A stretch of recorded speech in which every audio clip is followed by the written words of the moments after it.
What's going on, guys? I'm Chris and welcome back to another video. So today I'm going to be giving you my review of the first 4 episodes, spoiler-free, of She-Hulk, the latest MCU Disney Plus series that hits Disney Plus on August 18th. But before I give you guys my thoughts, make sure to hit that like button, comment down below your thoughts or your expectations on these episodes / show overall if you have not yet seen it.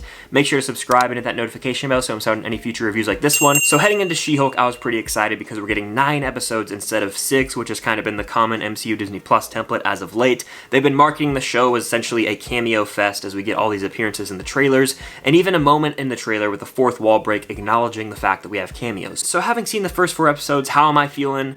There are moments to like, but there's also a lot that I take issue with. I'm going to start with the things that I really like with She-Hulk so far, though, as I've only seen the first 4 episodes. I think that tonally, this show knows exactly what it is, and it embraces that, and I really have to respect the show for that.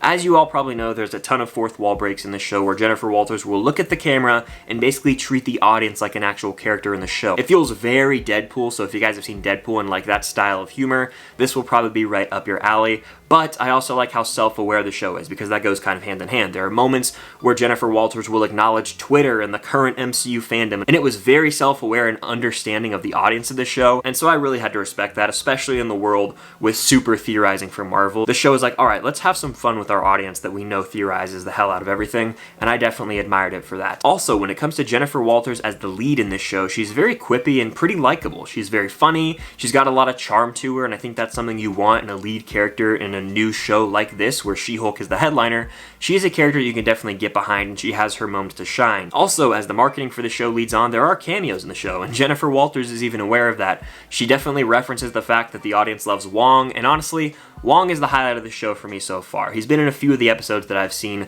I think it's about time Wong gets his own solo project, because he is carrying pretty much every scene that he's in and elevating each project that he shows up in, and his presence on screen is just felt, the way that he commands the screen with each line that he delivers.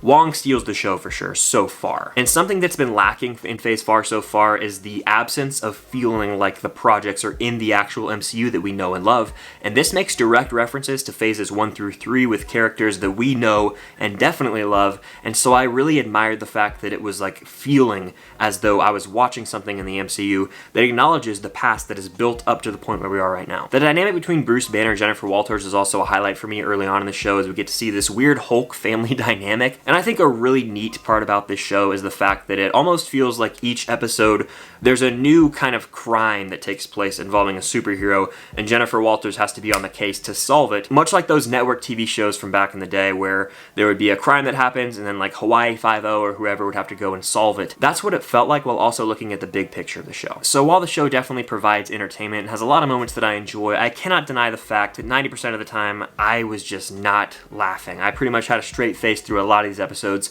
The comedy is a complete miss for me for the most part. There are moments where, you know, I would smile or maybe giggle, but a lot of the times I found myself kind of cringing, being like, oh, did they really put that in there? That's just so not funny. And I don't know if a lot of people are going to find this comedy funny. I just don't think it's that clever comedically. I don't know. I feel like I've watched a lot of comedies in my life, and this is not one of the funnier pieces of media that I've consumed. Which can be problematic because it is marketed as a comedy and it really understands that it's that, and so I don't really know what target audience these jokes are for, because it's not really that funny, and it seems to be taking characters who are fairly serious and kind of dumbing them down a bit, which has me worried for a certain someone who is marketed to show up at some point in the show. That's all I'm gonna say. I'm just very concerned for where we're headed. I think the comedy in the show works most for our main character, which is the best part, but anytime a supporting character, notably Banner, tries to say anything, it just felt like an Avengers Endgame when he hit the dab, and I was like, oh my gosh, can we please make this stop and move on from this? I also have to address the elephant in the room. You know, ever since that first trailer for She-Hulk dropped, people were commenting on the CGI, and there were moments where, you know, it was fine, but there are a lot of other moments where it became an outright distraction to me,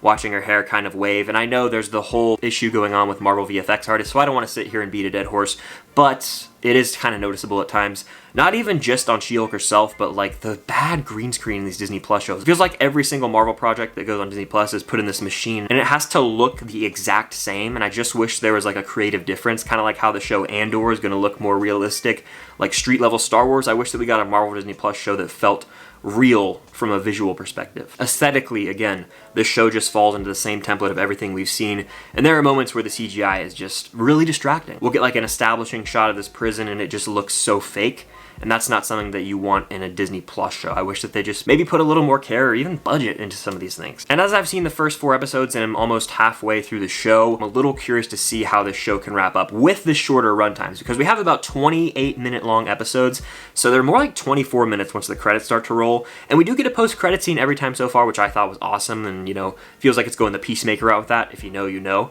But we have not that much time left. Just because we have 9 episodes, they're shorter, so it is still pretty much like the 6 episodes that are more 40 to 50 minutes long from that template. Because we're nearly halfway through the show, I just wish there was a little more clear direction as to exactly where it was headed, because, you know, anytime you're halfway through a show, you should pretty much see the light at the end of the tunnel and know the overall purpose of it.